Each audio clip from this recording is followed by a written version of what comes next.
This is the second vlog in the mini vlog series, and this is my composition evaluation. So the main features in 70s punk is the guitar chugging pattern, the primary triad chord patterns, short scrappy guitar solos, distortion on guitars just by being on really loud, and loud clashing drums that kind of clash with the sound of everything else that doesn't go, but that's why it's punk.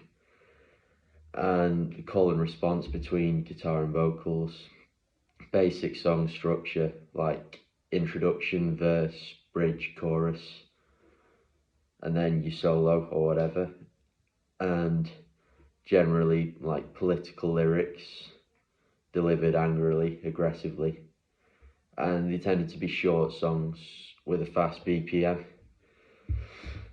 like 160 to 190 BPM, so along them lines.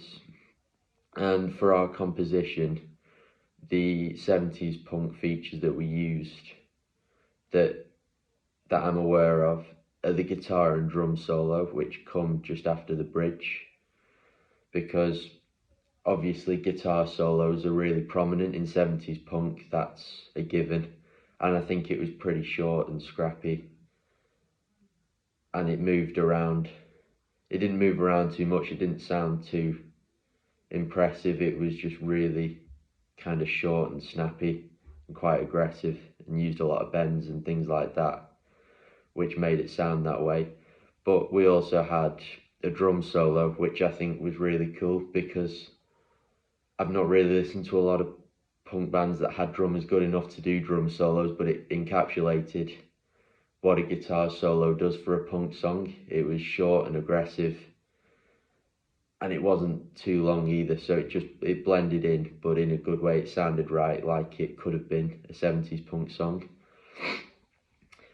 And yeah, that just came after the bridge. So we had a bridge where we have two different chords to the main progression to signify a change in the song, but because it's just two chords repeating on themselves, it kind of builds a bit of tension, and then it breaks out into the drum solo, and then straight after that we had another bridge and then the guitar solo, so you're kind of maintaining that kind of excitement, like it just keeps building up and up until it breaks, and then it goes back into the main chord progression.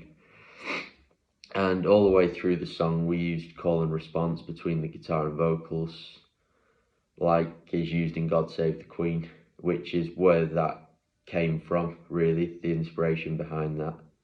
And it just worked really well with the chords that we used in the way that we played it. And the lyrics were still political, like 70s punk, but it was more relevant to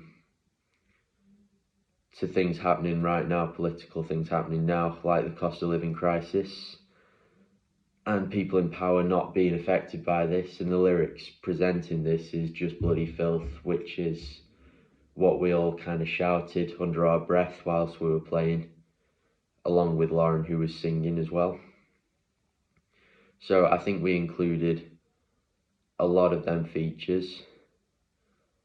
We didn't include guitar chugging, but I think we played relatively aggressively. I think it encapsulated that. I think it sounded quite punk, and I think it was around 160 to 170 BPM, so it was still very fast, and it was only about just over 2 minutes, something like that. So I think we included most of them features. And I think the three strengths of the composition were the drum solo, just because of how unique it was. Like, no other groups had a drum solo, and it's not necessarily traditional, but I just think it fit the song really well, and it sounded really cool, and it was our own spin on 70s punk. And I think everyone played really tightly together. I think it all came together really well. Where it could have gone wrong, but it didn't. We stayed kind of, and I think that shows how good the composition was, that we kind of put ourselves out doing something like that where one of us could mess up and it would ruin the whole effect of doing call and response, where we're also in tune with each other, but none of us messed up, so it ended up sounding stronger because of that. And I think as well as that, the guitar solo went really well because it was just short and scrappy and what it was meant to be, and it fit the song really well. And I think the three weaknesses of the composition, I think we needed alternate guitar strumming patterns, which we did in rehearsal. We did plan to do this. I was going to do more downstrokes, kind of more aggressively and faster, and Matthew was going to alternate that, do a bit of up and down, just to kind of complement that. But for whatever reason, that got lost in translation, which is unfortunate that it didn't happen on the day, but it wasn't the plan. But I think it sounded all right as well.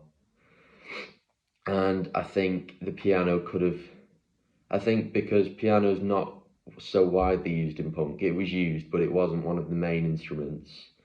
I think when it was used, or when I've seen it being used in punk, it was more obscure and it didn't conform to the other instruments or typically what the piano would play. So I think looking back, it would have been cool to encourage Zlata to play something a bit obscure and that sounded a bit strange in a good way, to kind of stand out a bit instead of just following the chord progression. And I think the bass line could have been a bit more creative as well, but then I think it was really good how June picked that up as well, because she obviously doesn't play bass, she plays piano, so it was, and she played what she played really well, and I think it fit, so I can't really fault that. And I think that's it for my my composition evaluation.